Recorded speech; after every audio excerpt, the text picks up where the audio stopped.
Hello and welcome to a holiday salute to military families. I'm Lauren Wongo.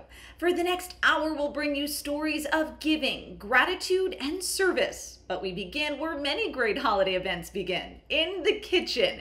And since we're going to cook, we asked one of the great chefs of our time to join us. Lidia Bastianich is an Italian-American restaurateur, author, and television host. Her TV series, Lidia's Kitchen, is in its 8th season. Lidia, thanks so much for joining us. Oh, Lauren, a pleasure. Buongiorno. Welcome to my kitchen. I'm happy to be there. I know from being a fan of your work on television that you have great respect for the military service members and veterans. Why? Indeed, Lauren. You know, I am an immigrant. I came to the United States. I was 12 years old. Lived in Istria, which was part of Italy, became communist under communist Yugoslavia after World War II. And eventually, we escaped. My parents decided we couldn't live in communism, escaped back into Italy. In Italy, after the war was difficult, we ended up in a refugee camp. We stayed for 2 years in a refugee camp and awaited for somebody, one of the countries, to accept us and to give us a new life. And so it was in 1958, Dwight Eisenhower was the president, and we got an invitation to become Americans, to come to America. That was exciting. 1958, coming and starting a new life. And Lauren, that's why I really understand what it means to have freedom, to be in a democracy, to be able to practice your own religion, speak your own language. And I'm forever grateful to those veterans out there that protect us, that freedom for us. And so whether I'm cooking for them, whether I'm sending them gift, whether I'm sending them a love letter, I just want to show my thank you. You love to talk about food as a connector. Tell us how you've bonded with family and friends over a great meal.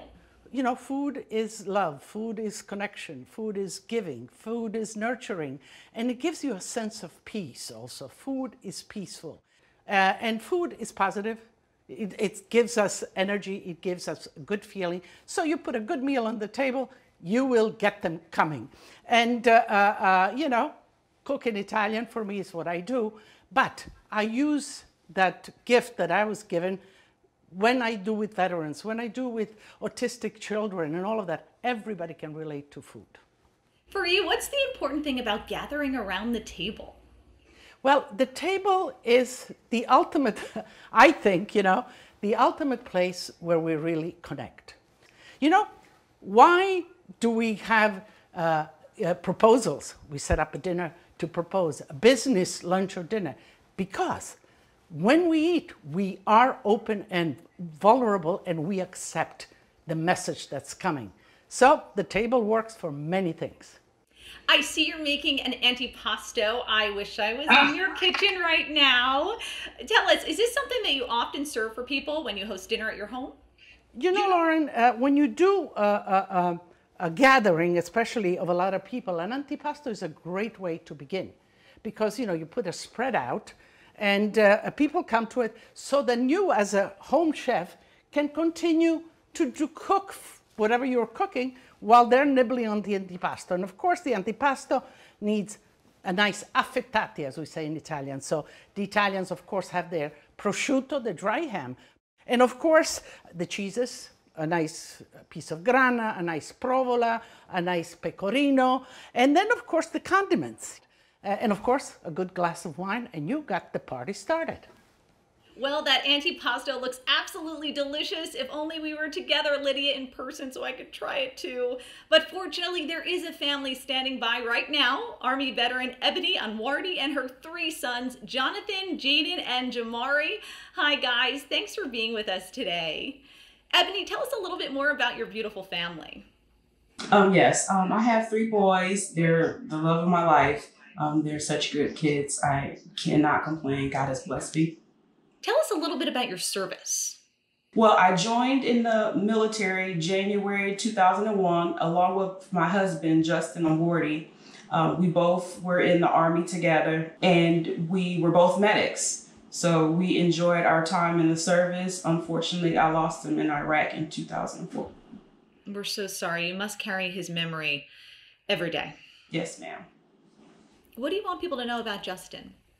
I want everybody to know that he was a gentle giant. He loved family, he loved food, and he loved to serve his country. Ebony, tell me, you know, knowing that your life is on the line, when you committed, when you and your husband committed, what was that passion? What was that need? Why does a veteran do it?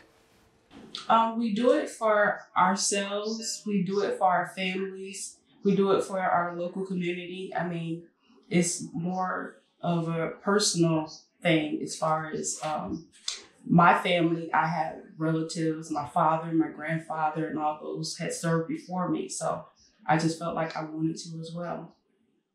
Ebony, I cannot tell you how much I appreciate the dedication that you veterans have done and do for us to keep America free, to keep our democracy. I take every opportunity to thank you guys because you are extraordinary. You are what keeps America what it is, the great country that it is. Lidia, you were nice enough to send along some ingredients. Tell us what family's looking at right now.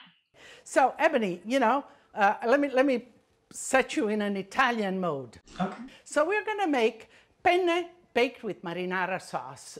You get some good marinara sauce, some good pasta, some good cheese, and you toss it and you put it in the oven and you have a nice tray. And you can make one or two. And it is a especially good recipe when you have a lot of guests coming. So I'm excited to share it with you, Ebony. Lidia, you make it sound so easy. We'll check in with you both later on, but up next on a holiday salute to military families, the inspiring story of how one family's decision to lay wreaths at the graves of fallen soldiers grew into a worldwide day of remembrance. I knew then, I knew Christopher would not be forgotten.